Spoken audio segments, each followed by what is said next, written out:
Okay, hey friends, welcome to the channel. I'm Tori, and I am joined this evening by some wonderful guests, most of whom should be familiar to you guys at this point. And before we do anything else, I would like to remind anyone who is watching the replay or watching us right now to go down in the description box below this video and click on the 3 channels that I have linked there and subscribe, because all 3 of these lovely people put out some amazing content. So with that, would we like to go around and introduce ourselves? Who are you? Hi, I'm Ben, Tori's husband. I read this book. It's pretty cool.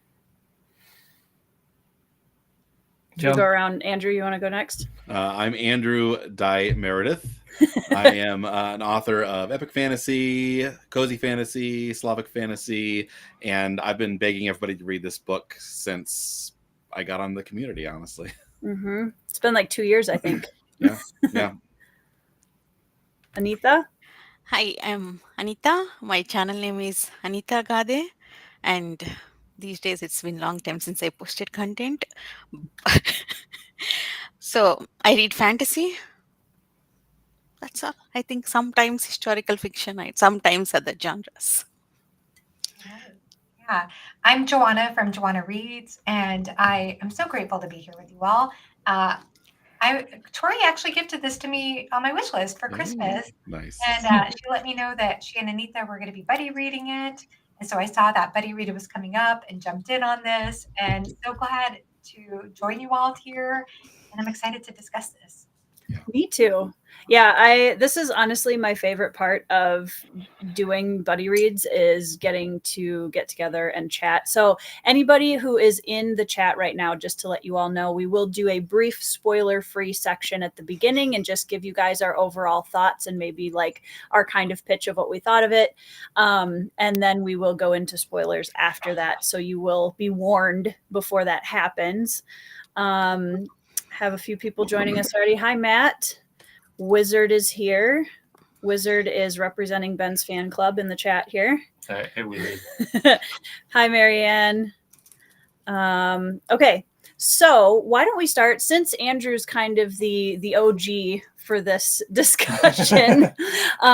Can you give us a little history of your read of Chalion and why you wanted everyone to read it so badly? Yeah, I accidentally stumbled into reading it because I had a long commute to work, and this is pre-COVID when there were no audiobooks except for like 25 fantasy books, the good ones, on the library audio app, and it was like Brian McClellan, Robin Hobb. So I did a re-listen to a bunch of Hobb, and then I stumbled into Chalion and also read a few of her sci-fis as well.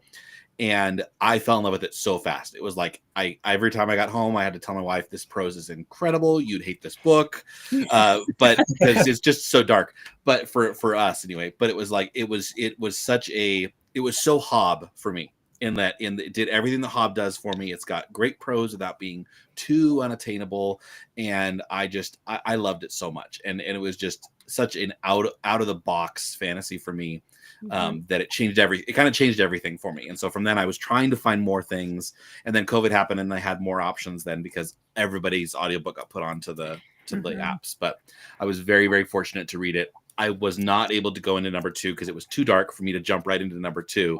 But I've since then read Paladin of Souls, and it is just as great. It's another great read. Yeah. Nice. Would you say that Bujold is a writing influence for you? She is now. Like I was already writing before I read her, and now she is since I've read her, which was back in 2018. She has been an author to aspire to be like, not to emulate, but if someone put me in the same phrase as Bujold, I would be very happy. Noted. Okay, so let's go around and just start with kind of our overall thoughts of the book, because the other 4 of us, this is brand new to all of us. And I think for all of us, our first Bujold read at all. Oh, Joanna has read one. Which one did you read before, Joanna? In January, I actually read Penrick's Demon. It was a book by Joseph Reeds, and he's gushed so much about those novellas. And I thought, I kind of want to taste test Bujold. And then as soon as I finished that, I was like, okay, I'm jumping in. I need to read Curse of Chalion now. So yeah, it's Yeah. my second. Nice. Ben, would you like to start us off with your overall spoiler-free impression of this book? I was reading the back real quick, so I was like, I got to keep this spoiler-free so I can talk about things that the back sort of talks about. Yes. I really enjoyed it sort of on that note that Andrew hit, because it was like a breath of fresh air. It starts out sort of like a Count of Monte Cristo vibe book that I was getting, except he's not interested in revenge. He just wants to live like a quiet life. And I found that like so fascinating. And also that the protagonist wasn't like young guy going out for an adventure. He's a 35-year-old and like is just dealing with things that a 35-year-old would deal with. He's a really unique character, and I really appreciated through the whole of the book getting his perspective and his thoughts on everything that was happening. Joanna? Okay, yeah. So I'll just piggyback off that, because one thing that I thought of when I read this book is how often you get a fantasy book where you're following a young protagonist who encounters a mentor of sorts, and then that mentor comes in and out of the story as that protagonist is going through conflicts. And in this book, I feel like rather than getting the young protagonist perspective, we're getting the mentor's perspective. So we are introduced to Kazaril, who's, as Ben said, a 35-year-old. He's a veteran. And I really appreciated this character. He's been through a lot in his life. 35 years. He's quite ragged and worn, maybe even a little grizzled, like he has some gray in his beard. He's been through quite the journey, and I love the way that Bujold introduces this character, because she doesn't info dump on you at all. She sort of slowly, piecemeal gives you information. You learn about his backstory little by little as he's traveling to this noble estate where he was a page in his youth. And every little encounter he has along the way, every little conflict he has along the way reveals something of his character, reveals something of his backstory. And so I thought that was just so perfectly integrated into the story. I'm such a huge fan of this character. And I would say, spoiler free, that at the beginning, at least, I changed my mind as I read on, but at the beginning, I got strong Guy Gavriel K vibes. As somebody who's a big fan, I was thinking, this is reminding me so much of Guy Gavriel K, in that we are getting an older protagonist, and that we also have that juxtaposition of the younger, more innocent protagonist. There was something about the writing that really made me think of Guy Gavriel K for whatever reason. I do feel like this did something different. I would say it's also a very slow burn, very heavy on the political intrigue. Andrew, I'm not sure if you would like this. I'm not sure. I think you might bounce off it. That's my instinct, but yeah, I have mostly positive things to say. I do have some criticisms, which I'm sure we'll get into, but I'm glad to have read it. Yeah. I really quickly do want to clarify that I'm assuming you're talking to Andrew the Wizard. The Wizard, yes, sorry. I'm pretty sure Andrew Meredith loves it. Yeah, Andrew Meredith loves it. Wizard, I should say Wizard then. Yes. Yeah, welcome to my life. We should take bets on whether he'll be DNF it. I can see him liking aspects of this book a lot. Even I think he would like it.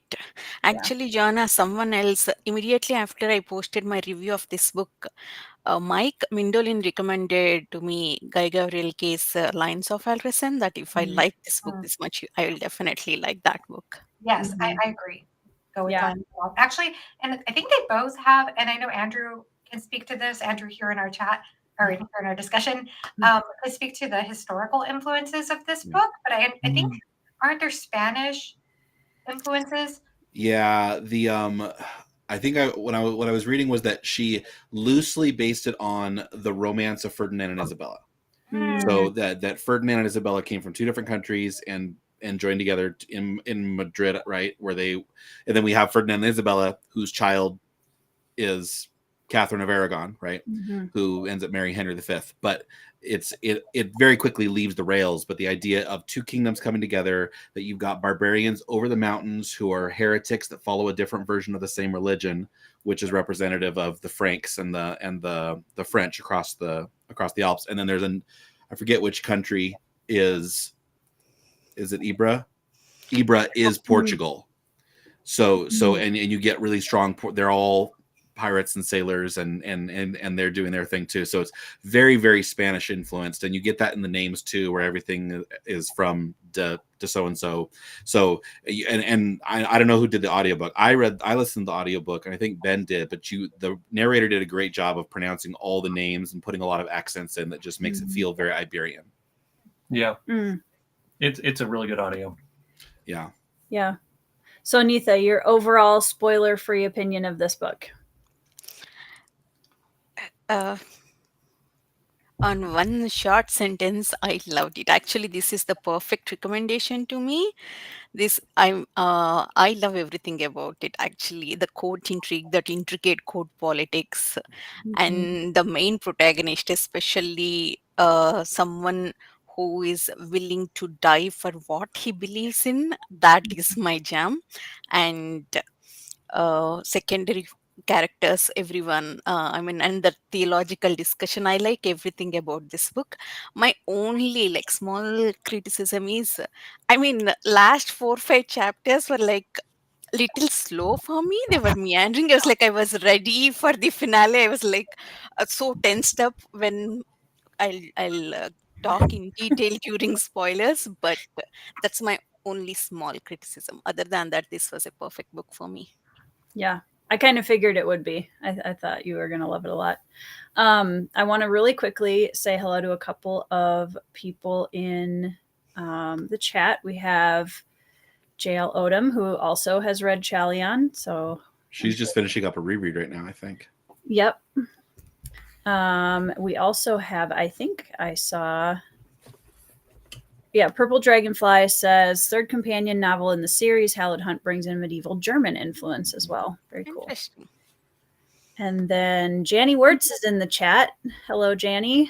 Thanks for joining us. Jamie says, Kaz is so honorable and long-suffering. Love that in a character. Yeah. Definitely anybody wanting to pick it up, you should, because overall for me, I think Bujold has a really beautiful prose, and prose isn't something that I usually makes or breaks a book for me, but I really appreciated her prose a lot. And I think, like Joanna said, the way that she integrates the world building through the characters and through very relevant details and dialogue is really impressive. She has no need for exposition info dumps because it's all there. Everything you need to know is there. And it's just seamlessly interwoven into the characters and the references that naturally come up as she's telling the story. So yeah. What I liked about her writing is how easy it was for me to visualize every scene. I visualize like every scene, watch movies in my head. With some others, I find it difficult. I have to reread some lines to get that perfect image. That's why I'm a slow reader. But with Bujold, though she did not give that extra information or info dump, it was so easy for me to see like every scene to scene. It's like playing the movie. Yeah. I agree with that. She's not too heavy with her descriptions, but she does give you enough descriptions to fill out the space around you, whether you're looking out the window into the courtyard or walking down the halls and seeing the tapestries. Like there's just so many wonderful little medieval touches to the writing and wonderful use of archaicisms, but still maintaining a sense of flow with the prose. So yeah, I would agree with that. Her prose is excellent. It's also not a very large cast.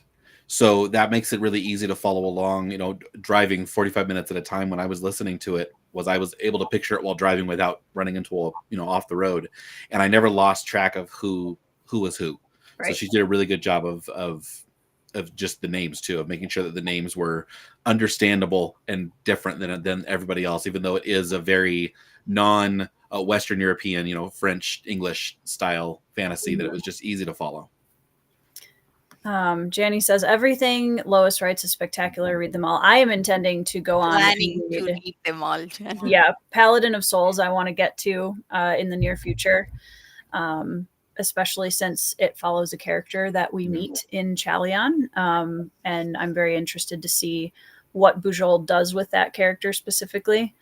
Purple Dragonfly says, I appreciated the physical difficulties and disability that Kazriel has at the beginning persist throughout. As someone with disability, I appreciate that it didn't just disappear for convenience. Agreed. Yeah, I loved those touches. Like you did get I got some sense of PTSD. Definitely. For sure. Yeah, beautifully written. And I think I will counter some of what you all are saying a little bit. I found that for my taste, for me personally, and I felt like I could have used a cast list and a glossary. Definitely. Yeah. You start to make sense as you go on in the story, what a Roya is, what a... Right. I needed a map. That was the other thing. Yeah. Like, I'm surprised that they don't have one in the physical book. Yeah. I listen to the audio and I think, oh man, having that map in the physical book would be so helpful right now. Yeah.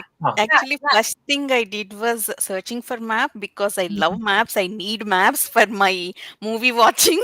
So the first thing I did was, searching in Google Map and put that in front of me and then read. So the funny thing is, I was reading this at the same time as I was reading Grace of Kings by Ken Liu, and that has an incredible map. It has a glossary, and I never referenced it once. For some reason, I didn't need it. I'm the worst when it comes to actually referencing maps when I read. But in this book, I felt like I needed it. In this book, I struggled, and I struggled also with some of the titles. Like there are a lot of different titles. I already mentioned the Roya. There's the Provençara. There are different titles that...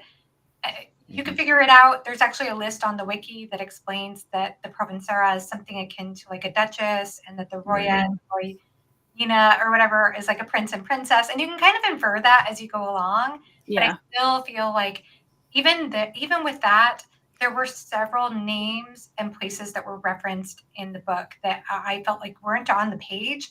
And I was struggling a little bit with that. I found I didn't have a hard time following the story and the plot and what was happening, but because there were so many references thrown at me, I'm like, okay, but what, where, why? Who is this? Yeah. That's that was one of my issues with it. Well, and especially since a lot of the characters, like you have the Roya and Royina, king and queen, and then you have the Royce and Royess, which are the prince and princess, and and they're all very kind of close together. Which, as you said, like as you keep going, your brain kind of starts to parcel them out, but it is a lot in the very beginning. Yeah. Purple Dragonfly agrees with you. Struggled with the titles for the first section of the book, and a map would have helped. Yeah, I think the map for me especially, I was having a really hard time spatially understanding where all the countries were. But I know there is a map online for anybody who wants to pick up Chalion. There is a map if you Google that. I always forget that like book wikis are a thing when I'm reading. So I never think, oh, I should just go look that up on Google. I'm apparently too old school for that.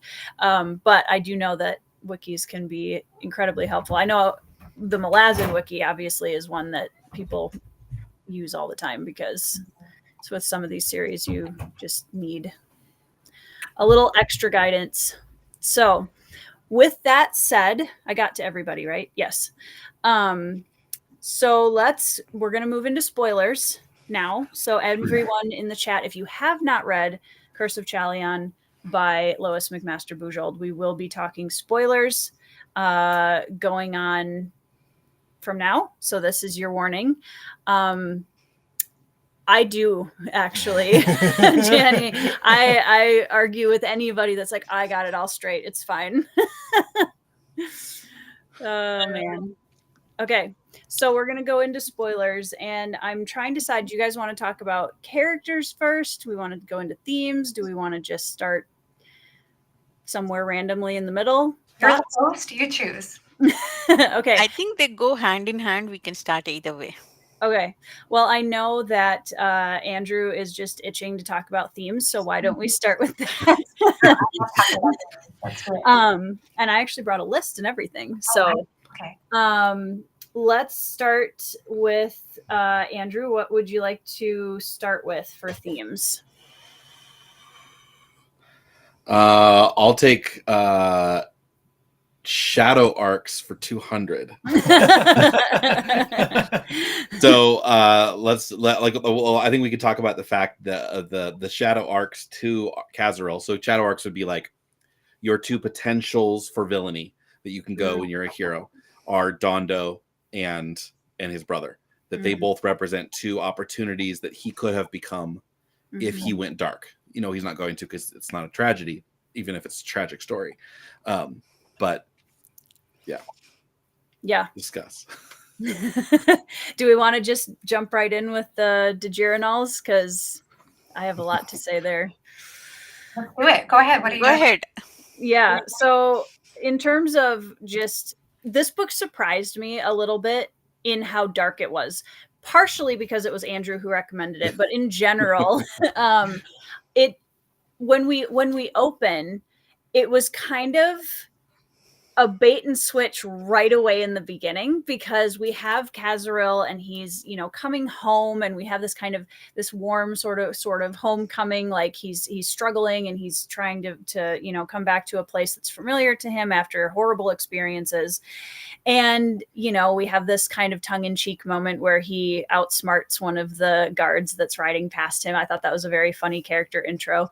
And then all of a sudden he's up in a tower and there's a dead body and there's death magic and there's dead animals on the floor. And I was like, okay, like it was such a, there was so much packed into that first couple of pages.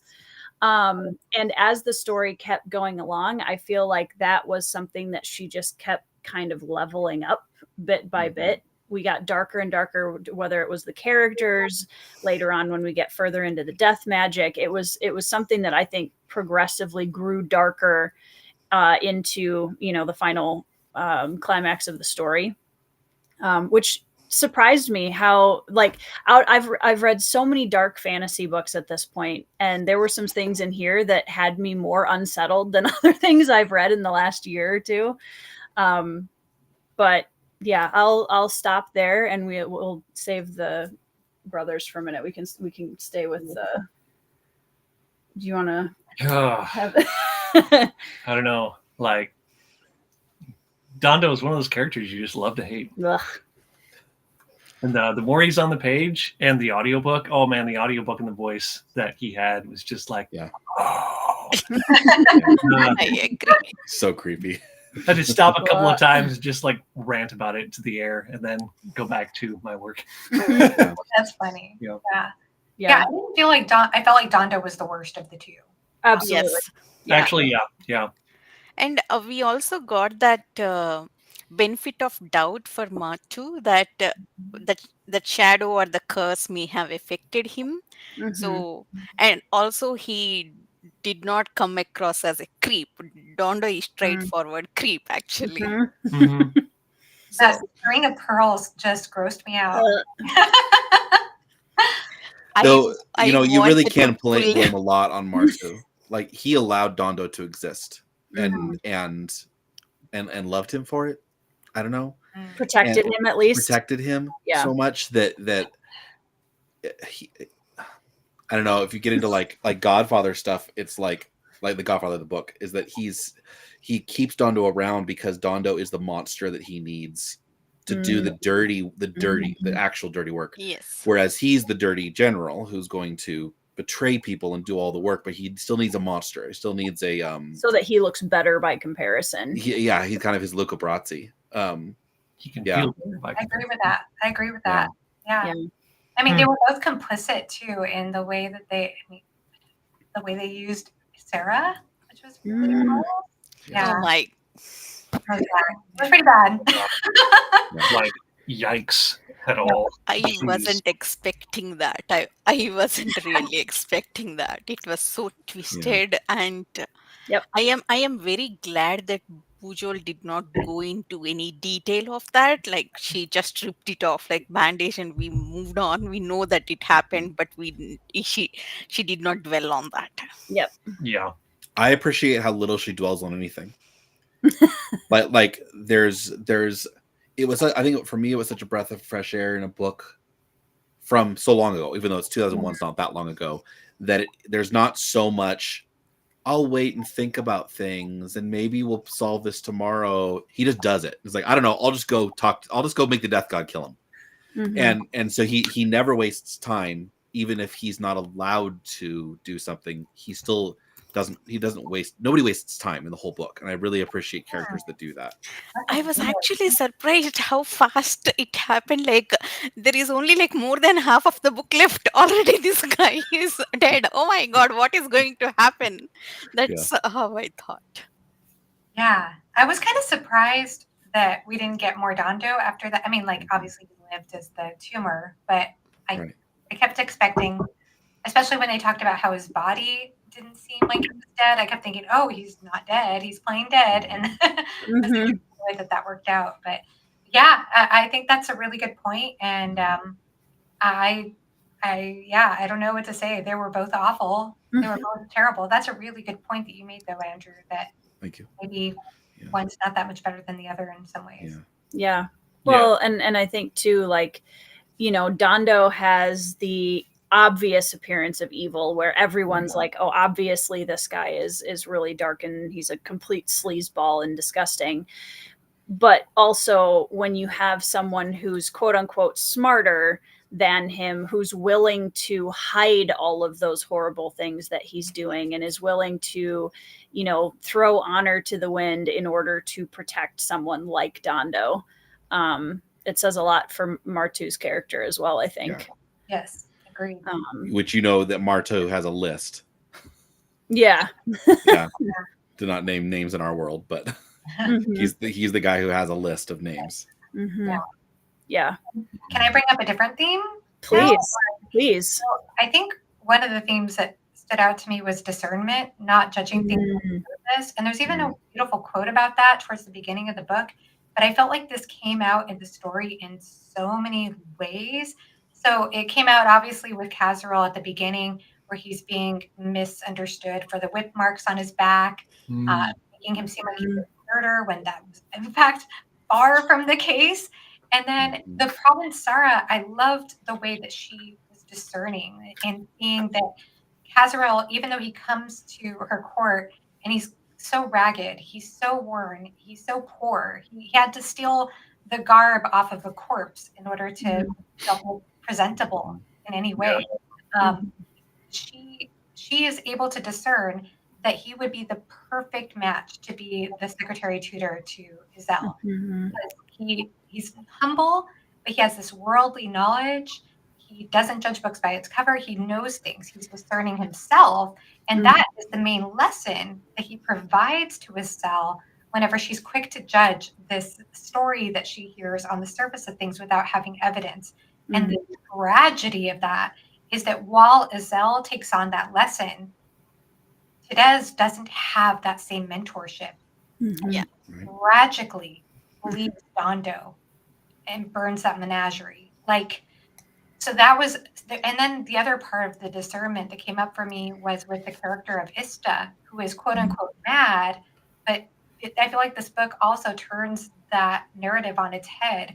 Is she really mad? I mean, is there a sense to what she's understanding and seeing in the world? So I felt like that came out in so many layers in the story, in tragic ways, as well as hopeful ways. What do you all think about that? Go ahead, Anita. I found it actually very tragic that, like, it was so heartbreaking for me that Tides has his sister right there, and Kazriel was right there.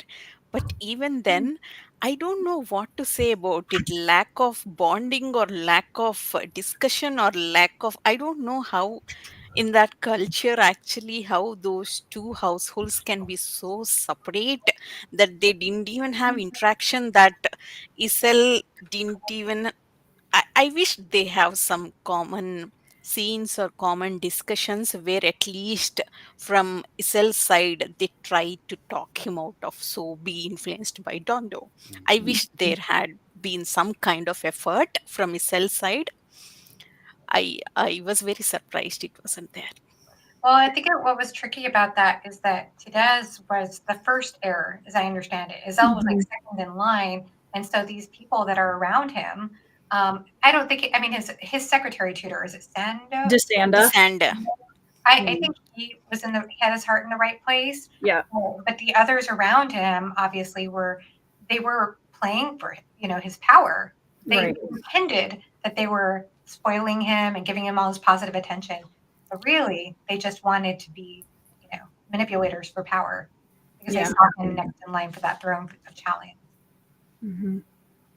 It seemed to me like Desanda would have been a really good tutor for Tidez when he was younger, but now that he's becoming a man slowly, bit by bit, like he didn't know what to do with those bursts. Mm-hmm. Like he could have really used a Kazriel there too. Like it's too bad that Kaz couldn't have been assigned to be tutor for both of them, because the whole thing would have turned around there. Yes, but I don't think it will be as smooth as how it worked with Isel. Isel has that, Isel is very quick to learn and she has the discerning capability, whereas Tides lacks that. He's kind of spoiled, or I mean, Yeah. I don't. I don't know if there's a kind of on that. I think he's just spoiled. I thought when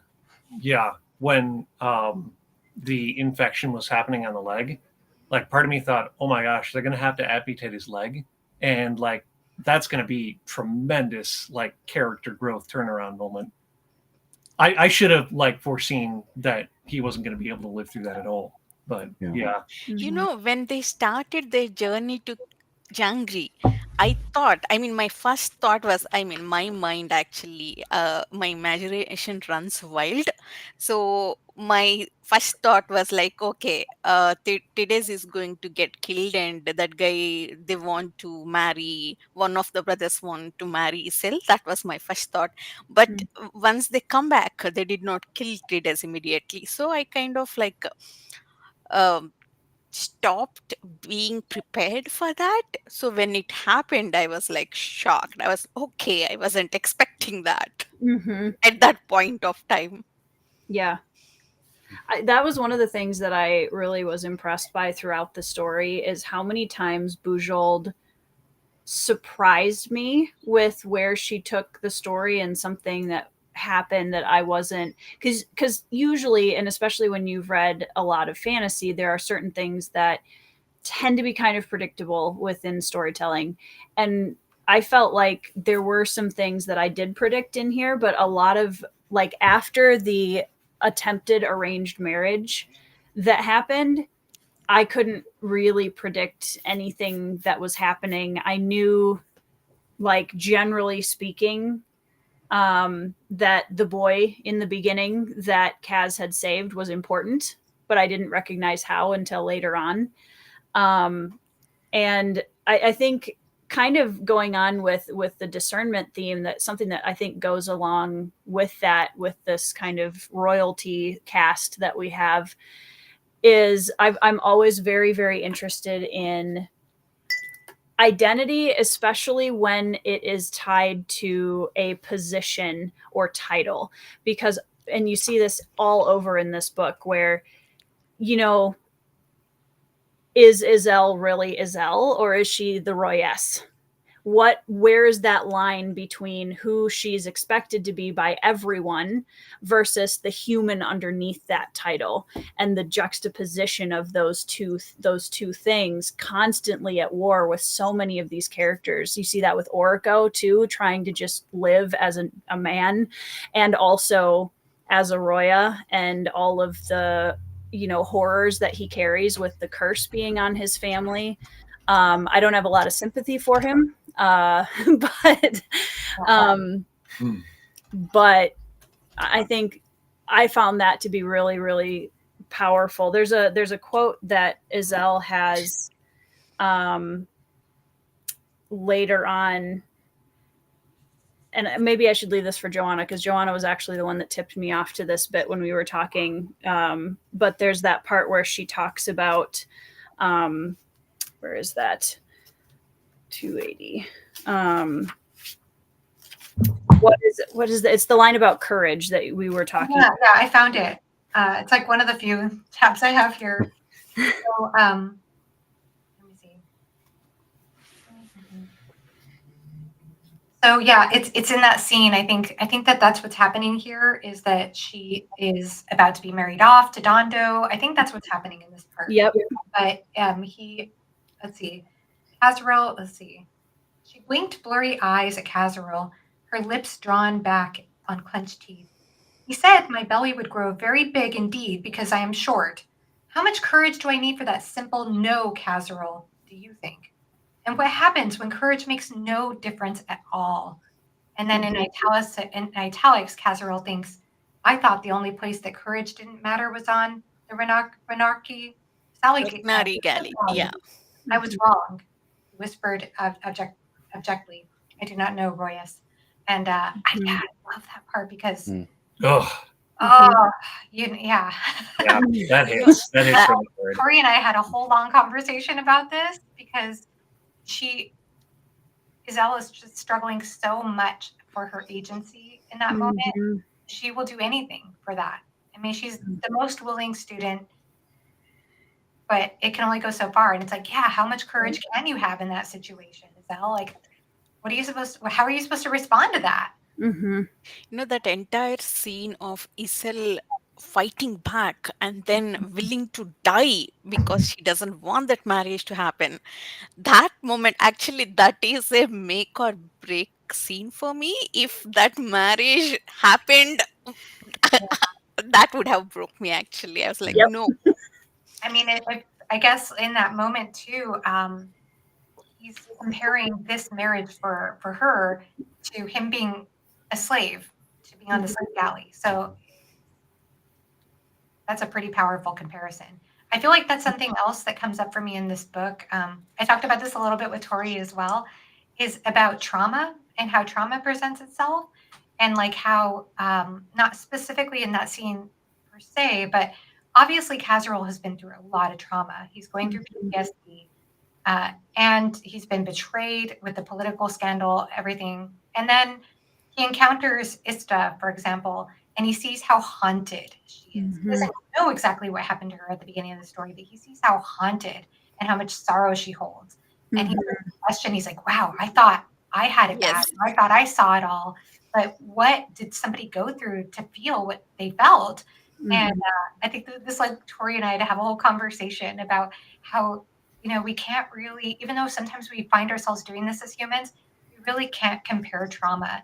I mean, trauma from being a veteran is obviously very valid and real. There's also different kinds of trauma that happens in our world, that happens in close quarters, that happens, with family, that happens in places where you're supposed to be safe. And unfortunately, that sometimes gets brushed under the rug because it's not, World War II type of trauma, or, whatever it is that we compare it to in our minds. Yeah. I think he's so open to seeing people where they are and understanding suffering in others. Yeah. I think Casserole displays that throughout the book. No matter how much trauma he has been through, he did not fail to be empathetic towards other people, show that kindness to other people. We do get that dialogue from Bergen where he says it is very easy to show kindness when you have everything. In that moment, when you have nothing, when you can die any moment, in that moment you showed kindness. That is what important. That's what I learned from that. That is, I mean, Castle never fail to show that kindness. And even when he is at the low, when he comes back home, he was very depressed. He was starting from from lowest position at that time. Even then, he did not fail to see the pain in Ista. He did not think, oh, she has everything. Why is she complaining? No, he understood, okay, something horrible happened for her to be like that. That sometimes people do miss that. I really loved how Bujold executed that in Castle. So well done, Rita. Yeah. I wonder if that's what the Dowager saw in him. Where the Casserole sat halfway between Dowager and Ista. in that he hadn't gone mad, even though he had gone through trauma, and we don't know what history the Dowager has had and the trauma she's suffered watching her own family suffer, but has chosen hope. And Kazaril, he's kind of a hopeful Count of Monte Cristo. He didn't come back looking for revenge, right? Yeah. But he has the same story in that he was improperly imprisoned, and he comes back not for revenge, but just hoping for a normal life. And the Dowager saw that authenticity in him, that he was not looking to get ahead anymore. So giving him that position is a perfect position for him for that reason, because he doesn't have any assumptions he'll rise above that. Yeah. If I may, I also want to talk about the theme of loyalty in this book, not just from the perspective of Kazaril. I like how even people in position are loyal towards, people working under them, people in service. How Provincia Rice, showed that kindness and loyalty to Kazaril when he needs it the most. That even in his own twisted way, Orko was loyal to people under him. Actually, everyone in position were loyal to people under, except the Journal brothers. I really liked how it was. I really liked how Bujold showed us it worked both ways. I thought it was kind of interesting, like thinking of Kazrael's insistence to just being kind no matter what. When he's talking with the fox, and the fox is trying to understand it, because in his mind, you're only kind to get some advantage to yourself. So when he meets Kaz and he finds out what Kaz did, and he just is like, that doesn't make any sense.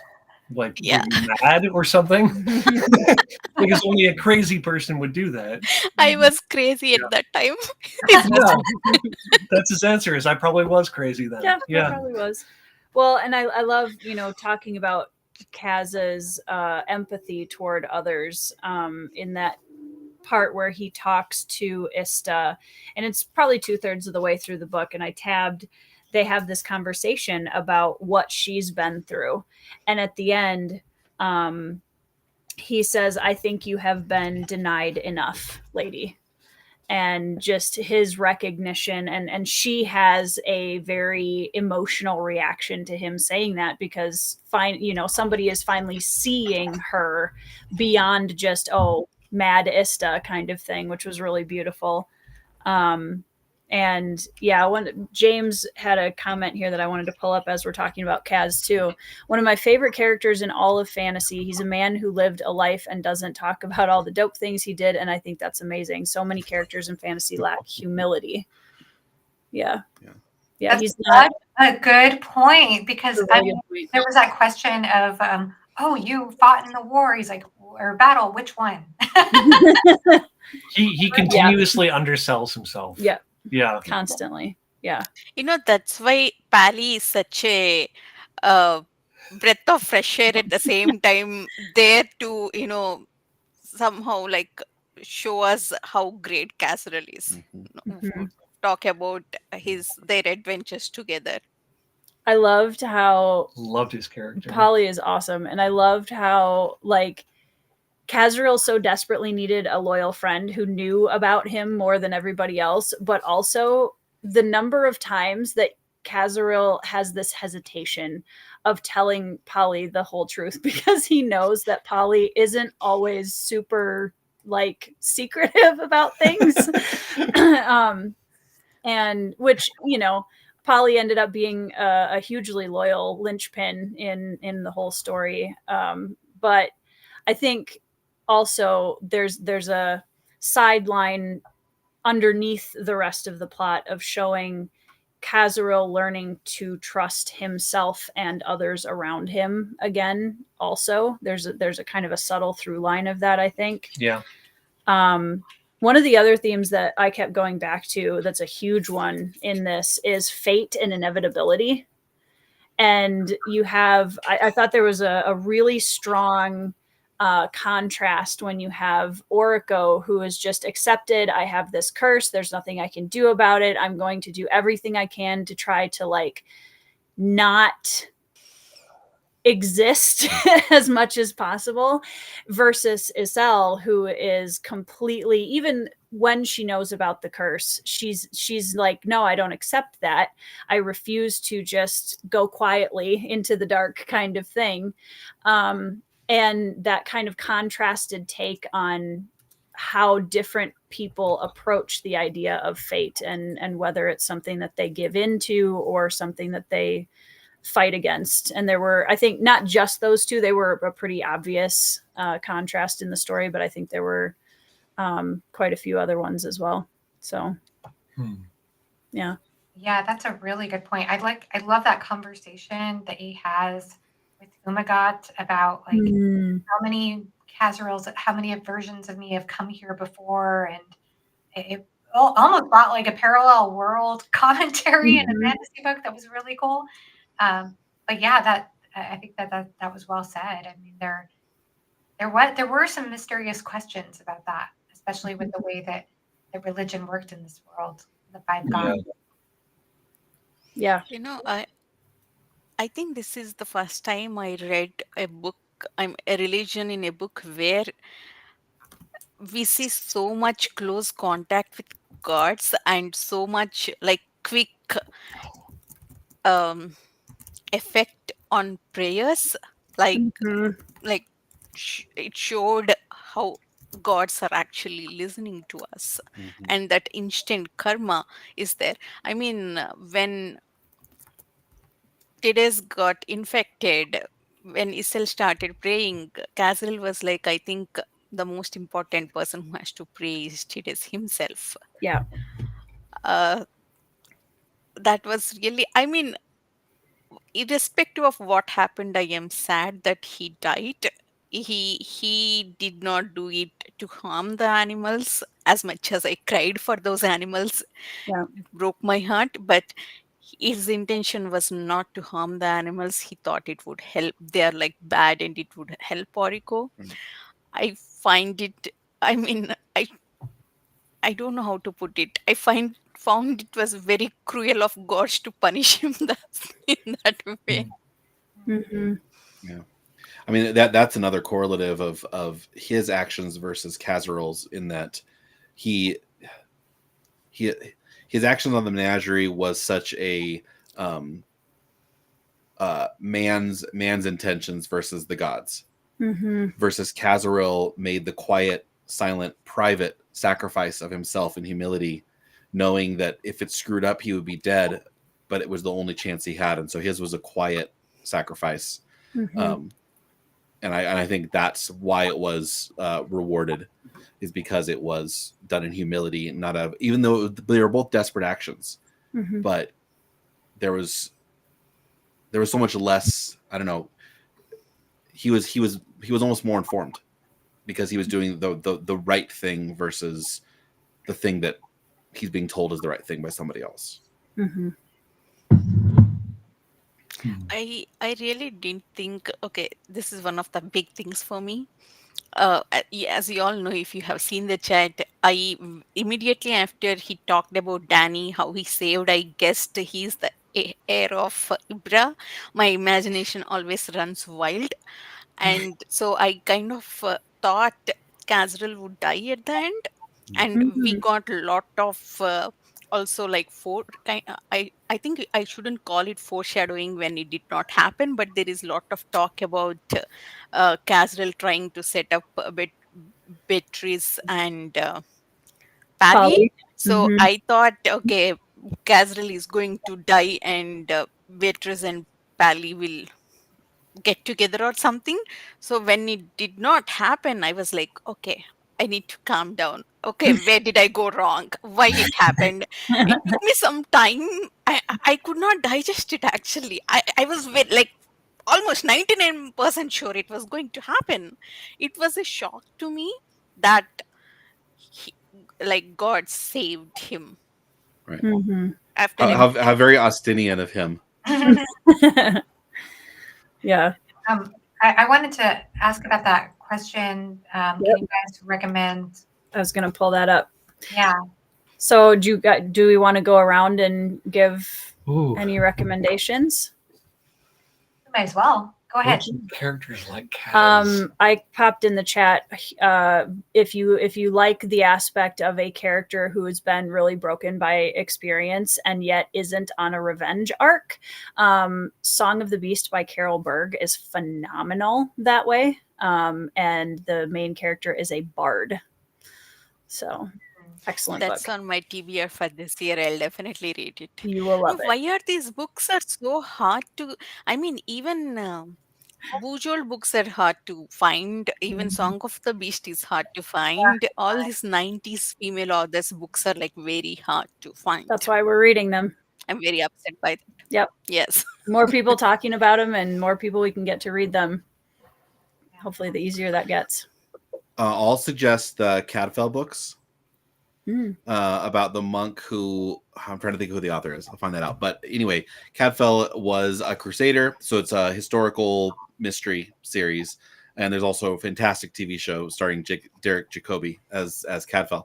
But he was a crusader, so he's lived a whole life. He's done all the fun things that one does before one becomes a monk, and then becomes a monk and ends up tending the garden. And so he uses his knowledge of poisons and garden and herbology to solve things, including solve people's problems in their lives when it's not really a murder mystery. It's really more about how do we get this couple who's on the run because they're nobles who would be murdered by the king because they're on the wrong side of the Civil War.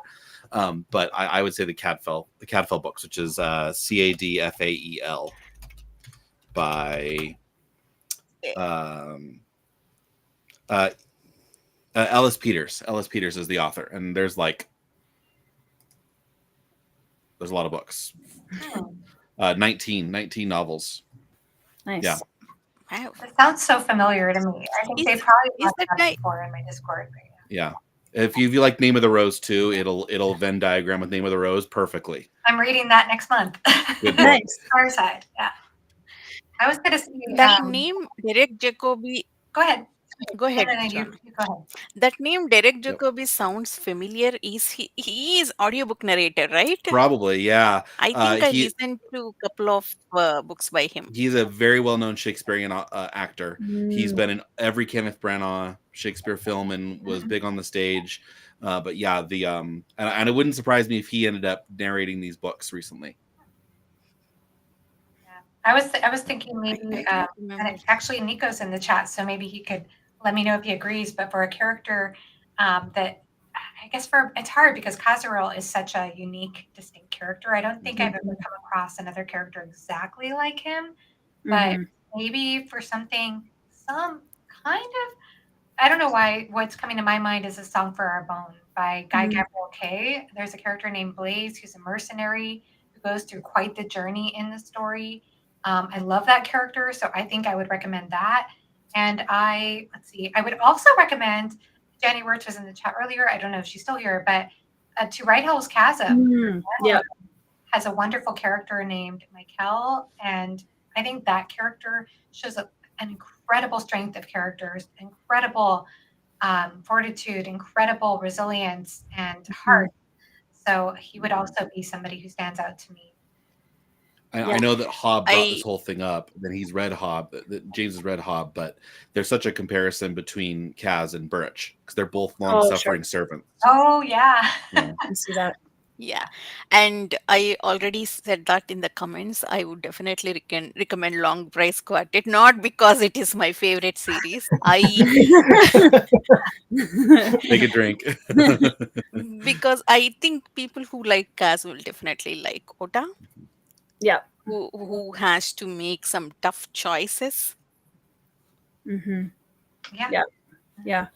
I was gonna say too, she was in the chat earlier, but there's also a really great character that's kind of along those lines in By Blood, by Salt by J.L. Odom, which I just read and loved. I know, I've heard you gush about that a lot lately. I love it. I love it so much. I can't wait for book 3. Also excellent kind of, there's a character that's been exiled and is now kind of in it's a position of oppression, but he's kind of also managed to gather a little bit of small amount of power within that position. And he's a very devout, very kind of mostly humble character. So. Oh, and another thing about A Song for a Bone is that, and yay, Nico agrees with my choices. Song for a Bone also has an awesome matriarch character too. So I highly recommend that one. Doug is recommending some Mercedes Lackey, which is another author I've heard mentioned with characters like this as well. I've not read any of Valdemar yet myself, but I think you love Valdemar. I've read. I'm excited to read it. Eros trilogy. I've read. We need to fix that. Read the Eros trilogy. Have you read the Eros trilogy? So good. I love it. No, I have the Heralds. No, I could see you liking it and maybe not like. I don't know. Maybe we should. We'll find out at some point. We'll find out. Yeah, the horses are cool though in that. Yeah, that's what I've heard. Where did we leave off? I'm sorry. I just wanted to answer that question because that was a good question. There isn't really an agenda to get off of, so I think we're all over the place. I do want to talk a little bit about, like, for each of us, some of the major moments, like some of the individual moments within the story that really stood out to all of us personally. Because that was something I was thinking about as I was kind of flipping back through my tabs in the book and looking at different major events and thinking about which moments really stood out to me personally. Because I know all of us have different tastes and things that draw us into our favorite books. So I thought that would be an interesting topic to go around with as well. Joanna, do you have any in mind? Yeah, sure. I'll go ahead and say that I personally, so I feel a little differently than you, Anita. I felt like for me, the middle section of the book, I liked it, but I didn't feel as emotionally connected to the story, and I have reasons for that, but which I'll get to later. But as far as answering this question, my favorite part was the end, the mystical experience, the near-death experience, if you will, that Kazaril has with the lady. I loved that whole entire description. It was very spiritual, very mystical. And I also love the way he comes back transformed from that experience. The way that he's taken with the sight of a pebble or the sight of Petrez's nose. And like, it was funny, but it was good. But I understood it. Like, I felt like you can't go through an experience like that and then come back the same. And the way that he's looking for poetry to express what's inexpressible. And I thought that was so beautiful, especially because for whatever reason, I've been lately getting into poetry a little bit, like getting a little more interested in reading poetry and enjoying poetry. And I felt exactly what he was talking about. Like, yes, I know what you mean. So that was actually my favorite scene in the entire book. Yeah. But I mean, there were several little moments sprinkled in that we've already discussed, like that dialogue with Courage and the moment that he saw Ista at the beginning, even the journey at the beginning when he's struggling. There are so many moments that I loved, but yeah, that last mystical experience scene and coming back into his body was my favorite thing. Yeah, it was very well written. I loved that mystical experience thing too, but here is where our opinions differ. That entire, I mean, I have no problem him embracing poetry. That I'm completely okay with. But all that Beatrice knows thing, I was like, I think at that point of time while reading the book, I was actually sick. I wanted it to be over. I wanted to finish reading that book. I was like, okay, I don't have energy to read this. So maybe that may have played into like how I felt about that part. But like I was very impatient to get it over with. That's totally fair. Yeah. I mean, at least he was looking at her nose finally. Because I don't know if you all could tell, I have kind of a weird nose. And I once dated a guy a long time ago. Didn't work out, but he said when we broke up, he said, "Promise you'll never get a nose job." And I was like, okay, I never even thought about that before. He's like, "No, promise me. You have the coolest nose." I'm like, I think you just dated me for my nose. That's so sweet, though. Yeah, it was a little weird. But I loved it. So I got a kick out of that line. I can see that. With the nose. I'm like, okay, I like this. So it brings me back. If it makes you feel better, I have never once thought you had a weird nose. Ever. Thank you. Yeah, I think tangential. camera is doing tricks. I once had like photographs taken, and the person airbrushed my nose. I was so mad. I was so rude, so insulted. Yeah, honestly, a little bit more straight because it's kind of like I have like a Spanish bump thing nose. I don't know. So I like my bump though because I don't see. My dad I don't see it. Yeah, I don't see it at all. I don't know. I can't. Yeah, it looks like a perfectly lovely Yeah, nose. it is. I would compare it to a pebble. Well, anyway, I got a kick out of it anyway. So That's cute. It was fun to talking about the end. I really like how Bujold showed Casriel as human when he thought about, when he doubted, like, did Isel replace me? It's like he was very insecure about that, and he was angry about that. I could relate to it so much. I was like, but Casriel was actually very calm. I am not that composed. I would have walked out and I would have got on horse and left actually. Yeah. Ben, any moments for you? Go ahead. I mean, for me, I don't mind when a book gets this dark as long as like there's light in it to balance out too. And I thought it was like showcasing the talent of Bujold that it could have gotten as dark as it is. But then there are also moments when I'm just like outright laughing. Like when they have the scene where they're having to catch Pally up really quick on everything. And they're like, oh, by the way, this and this and this. And he's like, what? And Isel is like, you didn't tell him this? Like, I thought he was your friend. And Pally is starting to catch on, and he looks at Kaz and he's like, you know, I was thinking that you were looking a little sick. You know, you're only like 15 steps behind, Pally, but great job. There are many moments where I find things like funny with respect to tumor, especially when first time physician checked him when he said it is tumor. What would I give it to be like regular tumor? You know, rather than that, you know, what is that? Dondo soul mystical thing. He wanted it to be a normal tumor. And even while talking to Omega Pally with respect to his tumor, there are a lot of times I found it funny. I mean, that was I wasn't expecting Bujold to be funny. Yeah, that was the thing. I appreciated the humorous moments so much because they counteracted like the darker moments so well. Yeah. That was something I noticed because I did read, like I said, her novella Penrick's Demon, which is in the same world, by the way. The Penrick novellas, Penrick and Desdemona, they take place, I think, a couple hundred years before this book, but they're in the same world as the Five Gods, and I was just charmed. It's much more light. If you want something that's Bujold fantasy in this world, but much more lighthearted, then maybe check out the Penrick and Desdemona novellas. But that first one, the story was okay, but I loved her humor. I thought she was hilarious. It really worked for me. Yeah. I think there are 3 volumes, right? Penrick's Progress, Labors, and Trials. 3. Yeah, I don't know. I know there are several. I can't remember. I saw a list, but I don't know. I'm just going to use those as palate cleansers now and then. Nice. Yeah. And you know, one of the great things about her whole Book of the Five Gods is it's all standalone. Yes.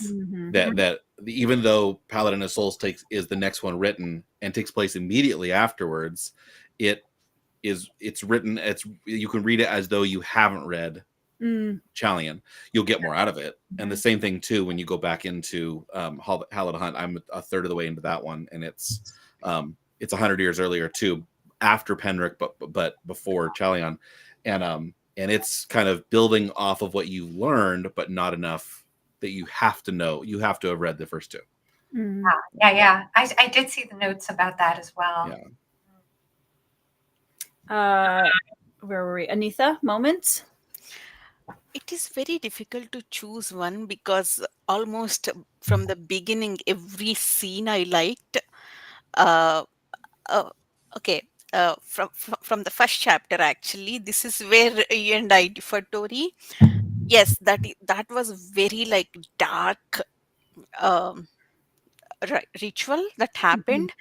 So I think maybe because of the darker books I have been reading, I thought it is going to be a big deal that maybe wherever Casserole is going, that Provincera's house, maybe that I was like expecting that Provincera or someone important to die. I mean, I'm not saying the Mhm. person who was dead or not doesn't have any like worth or anything. I'm not saying that. It was sad business, but it was used as like for us to understand what is that death magic and how it affects Mhm. instead of the main plot. uh, so I it did not affect me that much. Actually, I was like, okay, I felt like, okay, this is not as dark as I expected. I felt like Bujold is only giving us information about how this world works, how that death magic works. So, and from the next scene, actually, the moment Isel and Beatrice enters from that horse riding, I was like immediately hooked. I was like, okay, I know I was going to love this book. How much energy they brought Mhm. to that scene and to the story for me, at least personally.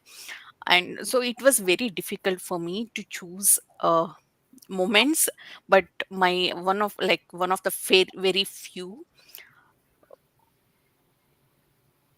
I think I loved how much Isel fought Mhm. to that marriage with Orico. Like she did not back down. That was really a make or break scene for me. If that marriage went ahead, I mean, it was be like grim dark for me. I was like, no, that would have changed actually how I felt about the book. The rest of the book, I wouldn't have liked it, Mhm. and I liked how much fight she gave. Mhm. Yeah. Mhm. Andrew? One moment, I can't think of one moment, but I do know another character that ties this in, who he's very much like, and that's Mr. Bates from Oh, Downton Downton Abbey. Abbey. Yeah. Don't The Mr. Bates and Emma relationship is so similar to the Anna, Anna. yeah, Anna, Anna, sorry, Anna, um, uh, to Casserole and Beatrice. Yeah. That he never expects that. I mean, I know it's, well, maybe I shouldn't because it would be a bad thing, and it's like, no, he shouldn't because it's not appropriate, and he knows that. And so then when he is more or less rewarded with her as a wife, it's kind of icing on the cake. Like, he could have just died happy after all of Mhm. that went down, and oh, by the way, you get to marry Beatrice. Like, he had no expectation that would happen, and that's the same thing that happens with Bates and Anna, Mhm. that he would never presume that it Mhm. would ever be a possibility, but Anna chooses him, Mhm. and, yeah. and that's It, enough. And I thought that was I really think that's beautiful. why it works. That's why it that works. was a great point, Andrew, because I liked how well Bujold walked that line, Hmm. Mhm. because she continuously showed us how Casrel feels about that, how young Right. Beatrice is, and how sick, or especially with the tumor inside him, how inappropriate it was for Casrel. She continuously showed us that. So instead of if he's willing, it would come across as like predatory or Hmm. creepy, but it Mhm. never felt like that. Right. Mhm. It felt very organic when Hmm. he developed that feelings because of how introspective it was. Right. I really liked how Bujol handled that. Right. And that's another correlative to Dondo, right? In that Dondo does act on all those Mhm. feelings, and Kazaril doesn't. And now that you say that, Anitha, that also puts another layer to the cancer, in that the cancer is also a stand-in for his PTSD. That I am a broken, wounded warrior, and even though he also had his limp and his scars, the cancer also acts as a, well, I'm not worthy of anything, because after all, I'm just going to die. I could die tomorrow. I'm not even human anymore because I'm already walking dead.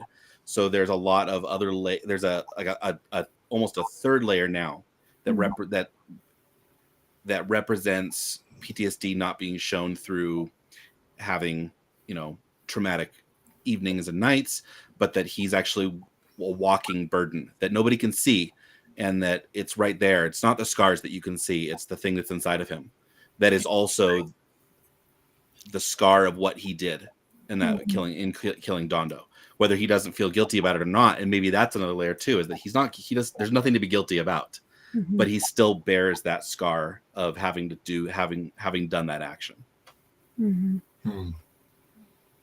Yeah. I think a couple of moments that really stood out to me. I really love the discussion between Dondo and Kazaril when Dondo offers to make Kazaril his man, kind of thing, and buy him out, and Kazaril's just like, no. And like I love moments like that where the bad guy gets kind of like foiled in his own arena. And I think one of my favorites is I also love warrior characters who have a great ability or potential for violence that choose not to use it. And that moment when Kazaril turns on Bujold, who gets sent after him, it's one of, I think, my favorite line in the entire book, where he actually gets in this guy's face and is like, you think I only held a pen? I also held an oar for like 10 years. And just, if I wanted you to die, you'd be dead. And it was like this one moment where Kaz really lets it out. I think that's really the only moment through most of the book, because he does fight at the end, but it's not this like angry, dangerous version of him. And we get that one moment where we see what could be, what he's holding back. Yeah. And obviously with, I think at that point, he already has a little bit of that influence of Dondo, and that's kind of nodded towards, but I didn't feel like that was not Kaz, if that makes sense. Yeah. Yeah. I really liked that scene a lot. I also have to say, so I am very picky about my romance, but I do love when young love is written very wholesomely, and Bergen and Azelle. Yes. So yes. I love for somebody to bring up Bergen. Yes. Yes. Well, that was my next question, was can we go around and talk about favorite characters in the story that we haven't mentioned yet? Kazaril aside, obviously we all love Kazaril. And we'll talk about some of the other characters we really loved, and then we'll get into our critiques / dislikes if there was anything. So the Deguras. Huh? The brothers. Oh, the twin brothers. Yes. Yeah. Ah, okay, Yes. The two Fs, as I was calling them. Ferda and Foy. Yes. Yeah, they were awesome. They go with Kaz on his journey, right? Yeah. Correct. Yeah. I was like a good pair of twins. Yeah. Okay.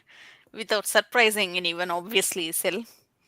And I also liked Umagat and Umagat's thumbless servant. Darius, I am very curious about his backstory. I hope we get, because Caswell did mention in the last scene that he'll introduce Umagat to Ishtar. So maybe in Paladon of the Souls, we will see. I'm hoping we will. I want to see, actually. I mean, I'm very curious about both the story of Ishtar and Darius, actually. Yes. Yeah, good point. Yeah, I thought there was a lot to Ishtar's character that was interesting when that was revealed. So I thought all the characters were pretty evenly interesting to me for the most part. I can't think of anything that was not interesting. Could have used a little bit more of Tidez, I think, and maybe I actually could have used more Azelle, honestly. Yes. In some ways, so this is really primarily through Kazaril's perspective, and I think that was a strong choice. He was the best character to tell the story, but I did feel like even though the book is great as it is, I think it would have been kind of fun to have some Iselle perspective chapters just to feel the strength of their bond a little bit more, because I feel as though Kazriel, he is so, and this is part of his character that we love. He's so composed all the time. He's holding it together to the point where Iselle and Pally don't even tune into the fact that he's sick, that he looks terrible, because he's trying to be a good soldier. And that's how he's learned how to survive. It makes sense based on his backstory.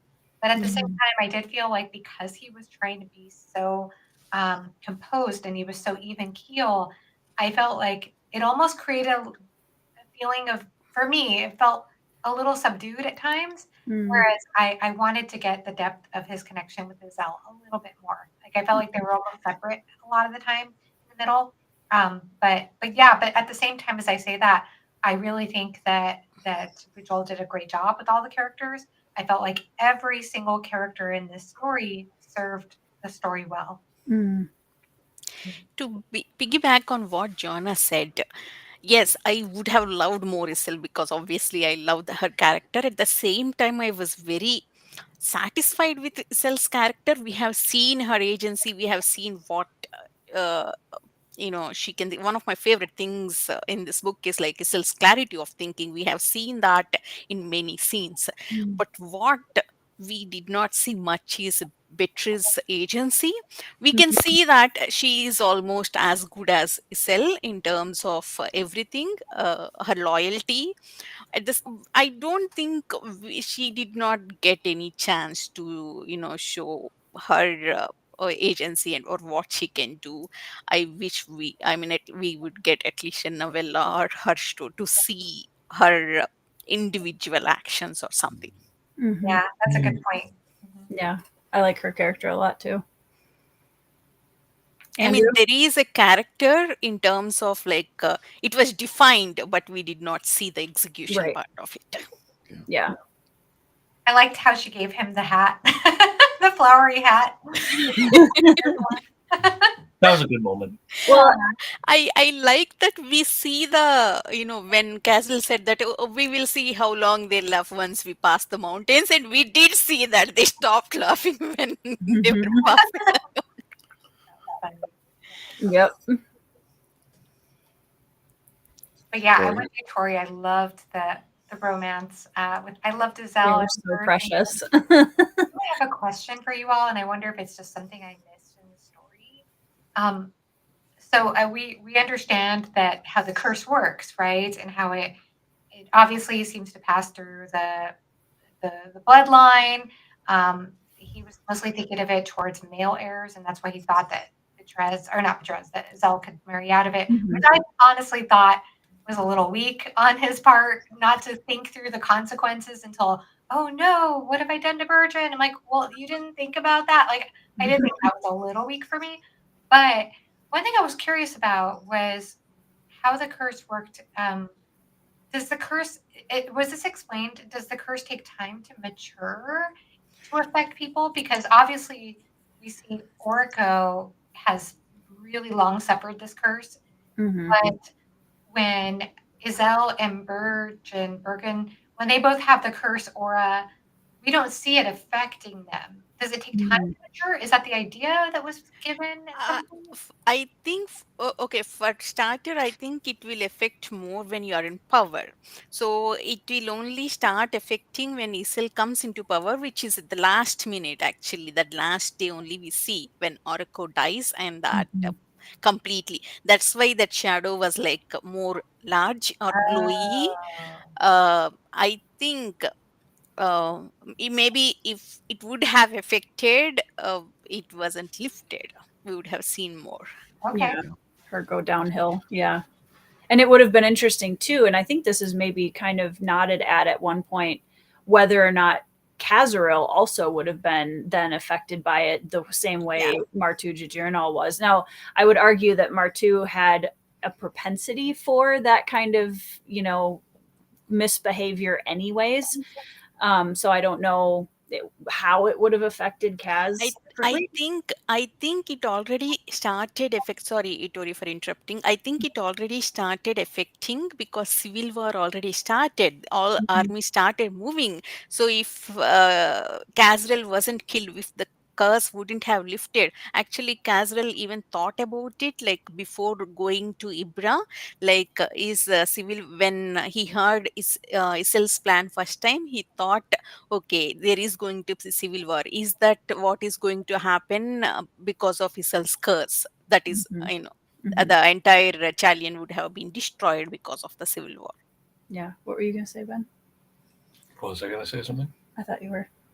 The thought just occurred to me that someone could have told Dondo that by marrying into this family he would have been cursed, and maybe that would have like pulled the stop on all of that. And then I was also thinking Dondo is bad enough without a curse. That's so good. Well said. Yeah. Yeah.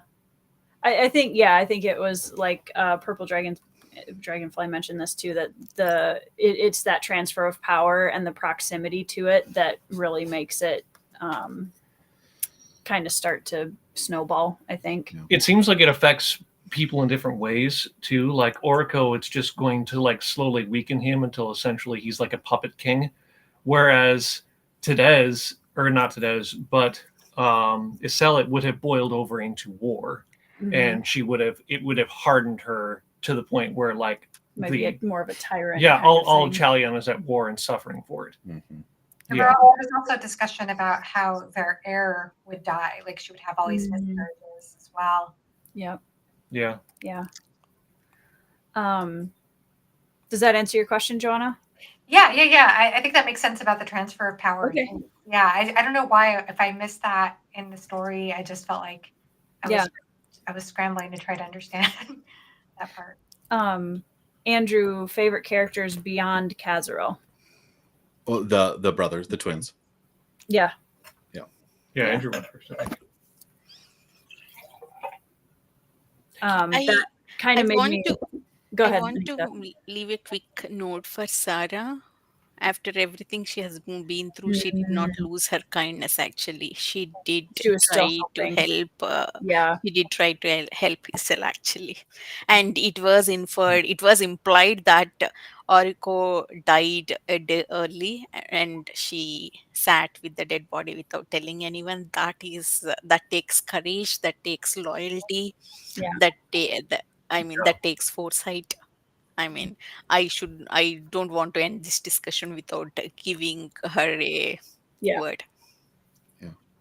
I think it's a good point too, because there's a lot of discussion in a lot of different between a lot of different books and just moments in our own history too, where oftentimes in places of power in history you have the kings and the princes or whatever, and they're the ones that are like everybody sees as the figures of power, and yet the positions of power that the women around them have on a often more subtle level. And I think this book really shows the power of the different women in this royal family when it comes to Ista, and you've got the Provenchara, and you've got Isel, and you've got Sarah, and just the different ways, and even Beatriz, like the way that they're able to fight for their agency in ways that aren't as often like the obvious plays of power, like war, like Martu was immediately jumping to. And I think that was a theme in this that I really liked, because I think we've all had conversations about how easy it is to write strong female characters that are just, kind of one note. And I think Bujold did a really good job of showing each of these female characters, fighting for their agency and their power in the positions that they held, whatever degree. That's why I have immense respect for Bujold, like how many different female characters and different stages she has shown. Even we got like small instances of Bergen's mother and why he's comfortable with strong women or women that's making a good this. point. Yeah, I forgot about that. Sorry. No, go ahead, Joanna. I was just going to add, like, one other thing I wanted to mention too is when you were talking about that, it reminded me that the Provençara brings this up at the beginning of the book when they're talking about that, I guess like that court, or was it that judge or something who judged, I can't remember, that situation that happened, that conflict that happened at the beginning that everybody was upset about with the boy being murdered. And I think Isabel says, can't you do something since you're the Provençara? And she's like, just because I have, like I rule here or I have privilege, I can't use that privilege. And there's a discussion about privilege, which I loved, but it was also about how she can't really assert her power in that way. Like it protects her, but it doesn't allow her to strike out. And so like there was this distinction of how women in power work in this world that I thought was interesting. And then one other nuance I wanted to bring up that I thought was, this gets to me thinking about it now, was how Casserole has to do the task of telling not only the Provençara, but telling Ista that her son is dead, and how she's pre-grieved when she discusses how she's already gone through it all. Like she has no more tears to give because she's already known it for so long. She actually felt relieved. That was heartbreaking at the same time. I understand that. Yeah, I think pre-grieving is a thing. It is a thing. It's very it's not something I could even figure out. Like, is it better to pre-grieve or is it better to go through it all at once? I don't know. They're both hard. Yeah, in different ways. It's an interesting question. Oh, that's your son, and yeah, that was a really striking, powerful scene. Yeah, I agree. And Tori, when you asked like favorite scenes, I want to bring notice like 2 scenes. Actually, I need to go, but I don't think I can ever finish talking about this book. So I want to quickly talk about like 2 scenes when Pally comes back after Dondo's death, and he talks about, he looked at Caslem and, man, you look so bad, you look so sick. Like, Royce, you should get a physician. That's the like first time Isel looked at Caslem. She was so shocked because she failed to notice that Castle sick. She was so absorbed in her own problems. She acknowledges that and corrects that behavior. That I really liked. And number 2, when Isel finds the truth about how Dondo died, she asks Casriel to stay back and kisses his forehead, hands, and feet. That they do that to actually Royas to show respect, and she gave that respect to Casriel. That was very emotional scene to me. That she showed that kind of respect. She placed Casriel on that level, like that much respect. I really like that actually. Yeah. Joanna, you mentioned that scene with the Provençar not having the ability to make the decision because she didn't have the agency as the ruler, and I can't remember if this is in Chalion or in Paladin of Souls, but I think it's in Chalion. Just that the gods are ultimately powerful, but on the world they are ultimately powerless unless they're allowed to be given, unless they are granted agency to interact with the universe, with the world. So they sit in this perfect power, but they're not allowed to have agency unless the agency has been granted to them and they become a channel. That free will, humans have to give that free will to gods, submission, then only they can and then it happens, right? Which is exactly what Casriel does, but that's exactly what the Provençara is saying, is that she has all this power and it protects her. She's untouchable, but she does not have agency over the laws of the world. It's a comparative that she can't affect that judge because the judge is also as important. Yeah. That's a good parallel. And good observation. I loved the Provençara a lot. She was one of the characters right away in the beginning that really pulled me into the story. She has a quote in the very beginning where she's talking to Kazriel at the beginning, and she says, "We have what we can hold, dear boy, and never let them see you flinch or falter." And to me, that was like such a great line for so much of the story and so many of the characters being bound to that kind of a mindset.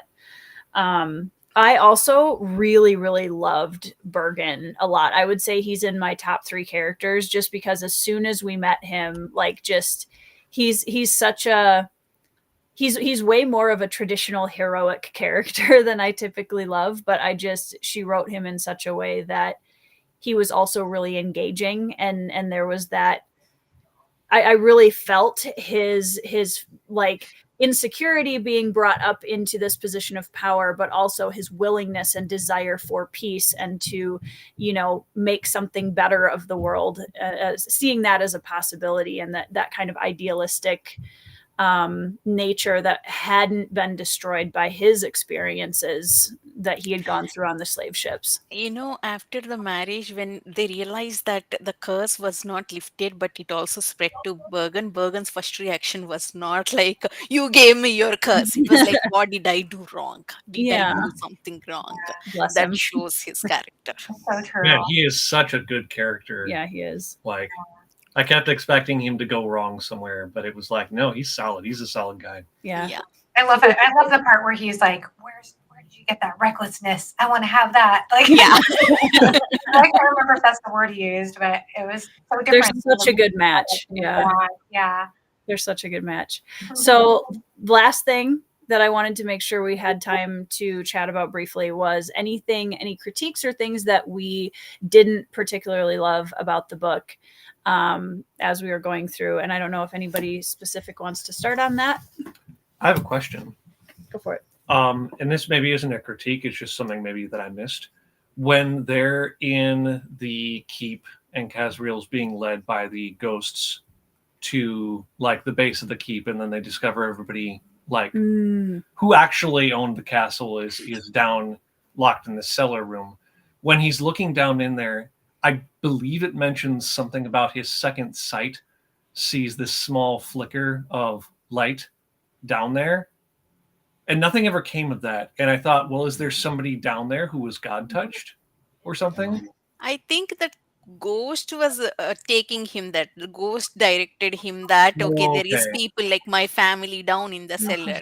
It was just the ghost like directing. Oh, I know what you're talking about now. Toward the end.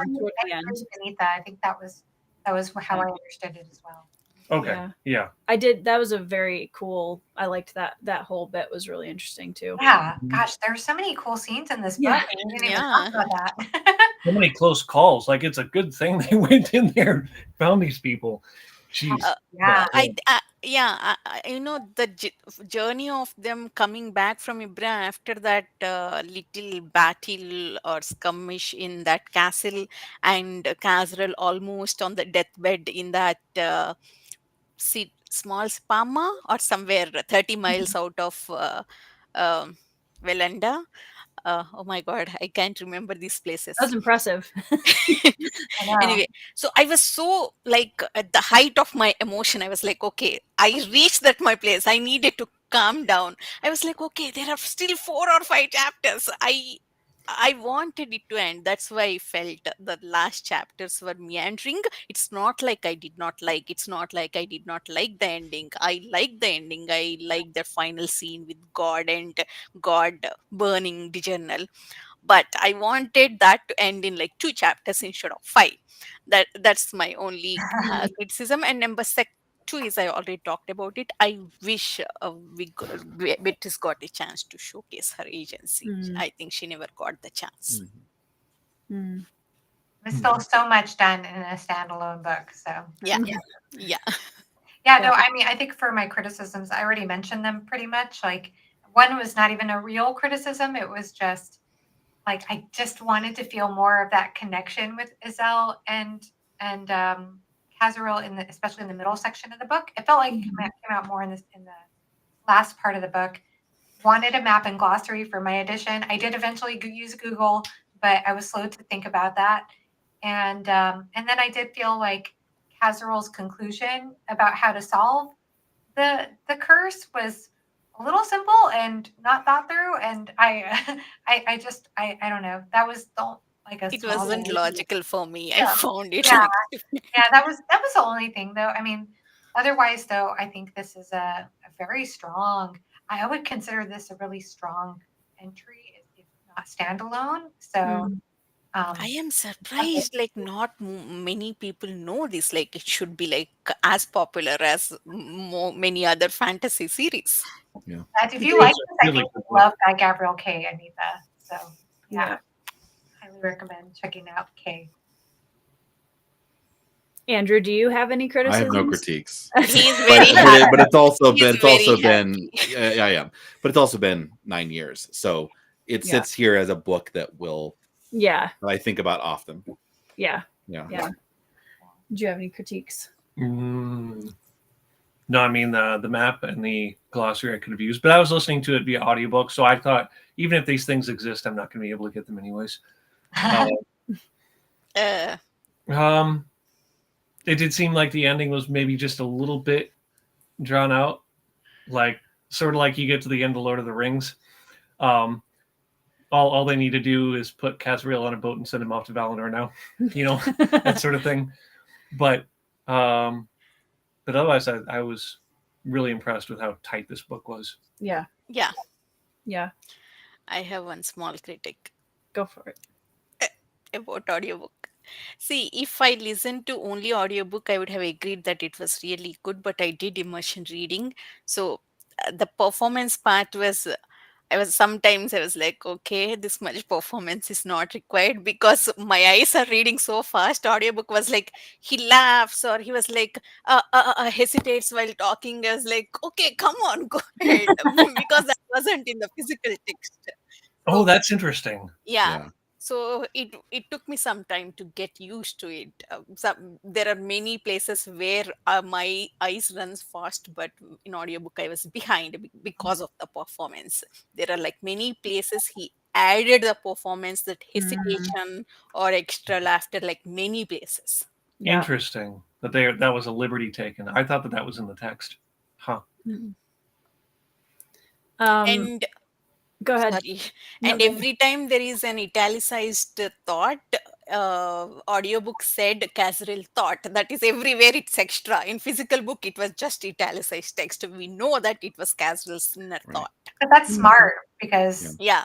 people aren't going to know that if they don't have the book in front of them. Yes. Yeah.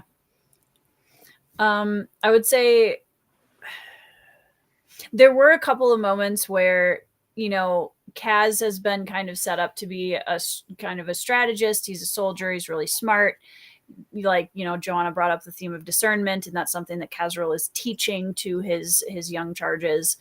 And there were a couple of moments in the book where I was like, that felt a little more plot driven than Casriel driven, because like I figured out that Izelle was going to be set up with Dondo, like when she moved to the capital. I was just waiting for it to happen. So the fact that it happens in front of Kaz and he's still like, I didn't see this coming. I was like, and it's not like it happened all of a sudden. There was like so many hints. I mean, that was like the obvious thing, right? Yeah. It was and it was funny because I mean, both Andrew and Joanna were with me on the day when I almost DNF'd this book, because one of my least favorite tropes of all time, as I've said to both Joanna and Andrew, is I hate forced arranged marriages in books. I absolutely hate that as a trope, because I think I hate it. So, and at that point, I hadn't fully immersed into the trust of the author yet to know where she was going with it. And I'm very similar to Anita, where that was the linchpin moment for me in the story, because if that marriage had gone through, I probably would have DNF'd the book. Because there were so many other interesting things that Bujold was setting up that I was like, don't go down a forced marriage route now, please. Like, nobody wants that.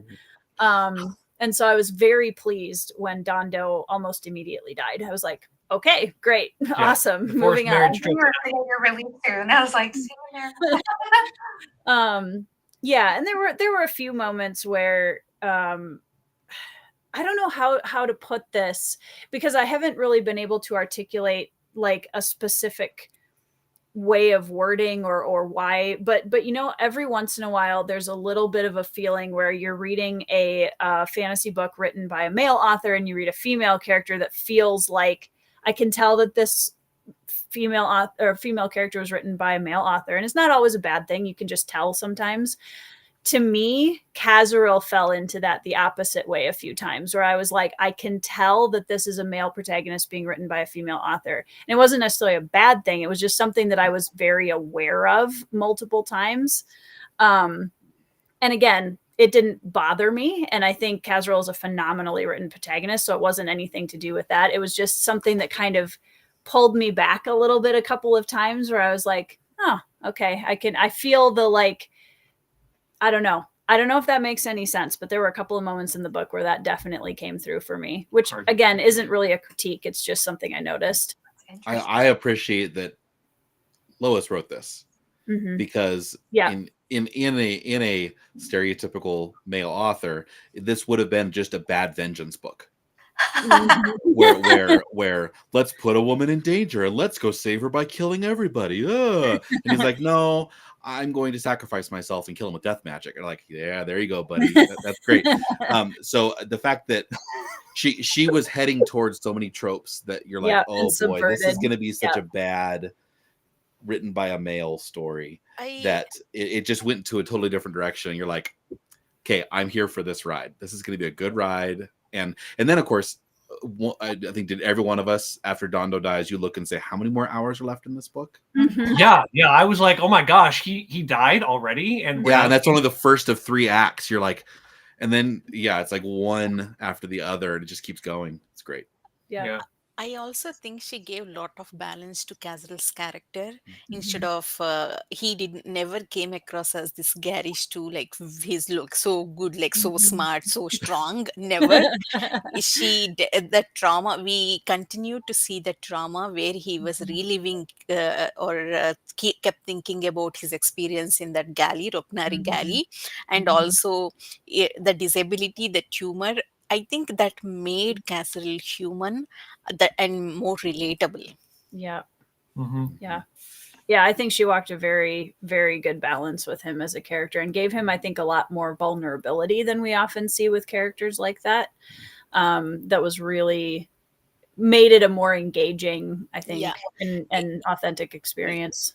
Though, I mean, I think it is with all characters, all saint characters, be it Kazaril, Omega, or anyone here, though they dealt with gods directly, they were very grounded. Every scene with gods is very grounded, actually. I really like it. I love the religion stuff in this book. I actually feel like we could have a whole separate discussion on just the religion, like the intersection between what is a curse versus a miracle, a saint, what it means to be a saint, what it means to be a ghost even.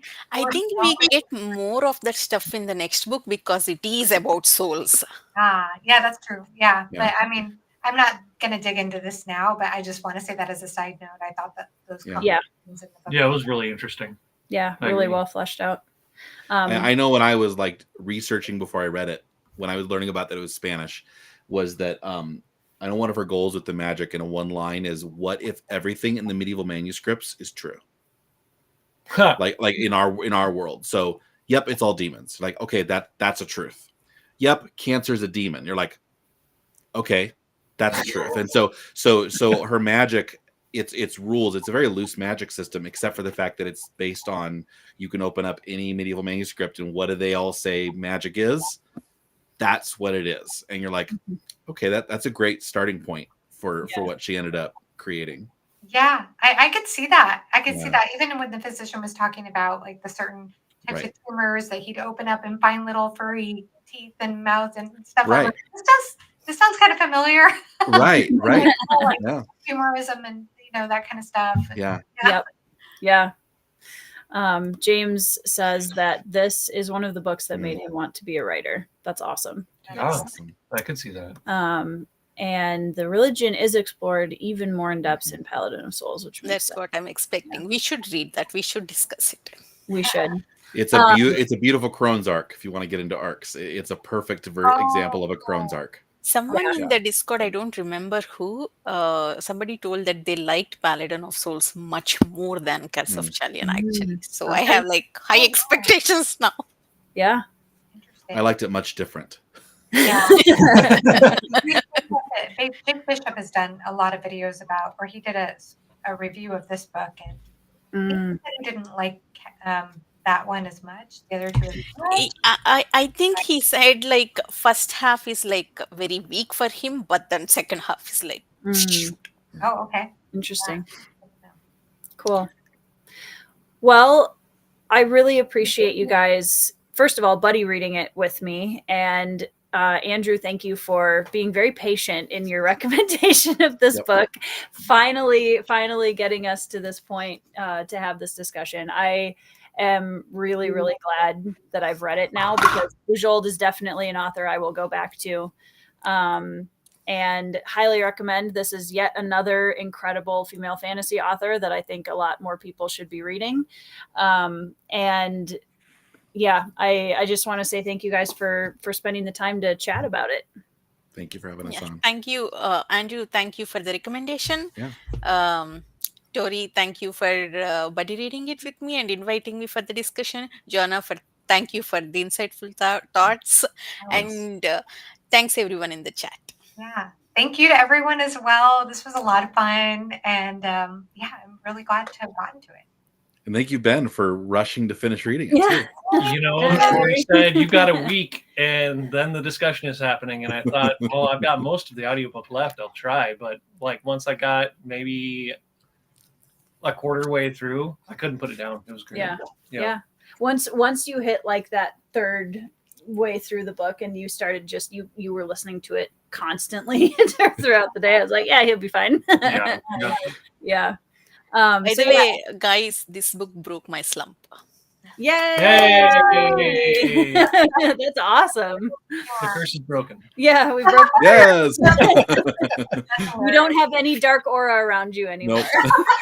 Nope. Just a ring of flowers. Yeah. Yeah, thank you guys in the chat. You guys are awesome. Thanks for coming and sharing your thoughts on this book. I'm glad that it seems like so many of you really loved this book also. And for anybody watching the replay, please feel free to leave comments down below and we will check those out as well. Once again, go down in the description box below and click the link to the 3 channels that you see down there and subscribe to all of these lovely people. And yeah, thank you all for joining us. Thank you to my guests, and we will see you all